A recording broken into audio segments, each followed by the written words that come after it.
Eckhart Tolle je jedan od najpopularnijih svetskih duhovnih pisaca. Iako je nemačkog porekla, živi i radi u Kanadi. Eckhart Tolle se borio sa depresijom sve do svoje 29. godine, kada je doživeo, kako sam kaže, unutrašnju transformaciju. Potom je proveo nekoliko godina u stanju dubokog blaženstva, da bi nakon toga postao duhovni pisac sa ciljem da pomogne drugim ljudima.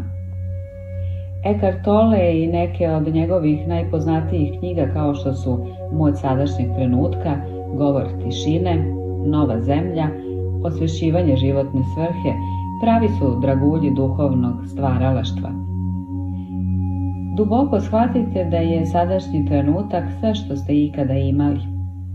Prošlost nema nikakvu moć nad sadašnjim trenutkom.